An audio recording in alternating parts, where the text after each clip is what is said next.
ଜାଣନ୍ତି ତ ଏବେ ହିଁ ବର୍ଷା ଦିନ, ଯେହେତୁ ବର୍ଷା ସିଜନରେ ହିଁ ଆମର ତାଳ ପାଚି ଥାଏ, ଆମକୁ ଫ୍ରେଶ୍ ଫ୍ରେଶ୍ ତାଳ ପାଚିଲା ମିଳିଯାଇଛି। ମା ସାଙ୍ଗେ ସାଙ୍ଗେ ତାକୁ ଧୋଇକି ତାକୁ ପିଟିକି ତାକୁ ଫାଟ କରିକି ଦେଖିଲେ ଯେ ବହୁତ ବଢ଼ିଆ ଫ୍ରେଶ୍ ଅଛି। ଆଉ ମୁଁ ପଚାରିଲି ମା ପୋକ ହେଇଥିବ କି ଦେଖିବ ବୋଲିକି, ତ ମା କହିଲେ ଏବେ ତାଳରେ ପୋକ ନଥାଏ, ପଛକୁ ଆର ମାସକୁ ପୋକ ହେଇଯିବ। ମୁଁ କହିଲି ଠିକ୍ ଅଛି ତେବେ।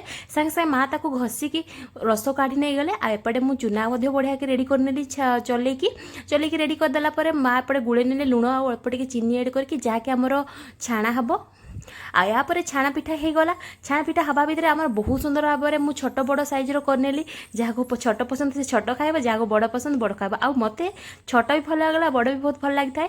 ଆଉ ଆପଣ ମଧ୍ୟଙ୍କୁ କେଉଁ ପିଠା ଭଲ ଲାଗେ ନିଶ୍ଚିତ କମେଣ୍ଟ କରିକି ଜଣାଇବେ। ଆଉ ତା ସହିତ ଆମେ ଚକୁଳି ବନେଇଥିଲୁ। ଚକୁଳି ମଧ୍ୟ କ୍ଷୀର ସହିତ ଖାଆନ୍ତୁ କିମ୍ବା ତରକାରୀ ସହିତ ଖାଆନ୍ତୁ, ସବୁଥିରେ ବହୁତ ଭଲ ଲାଗେ। ଆଉ ଏଇ ସିଜନରେ ହିଁ ଆମକୁ ଏଇ ତାଳ ପିଠା ମିଳିଥାଏ ଖାଇବା ପାଇଁ।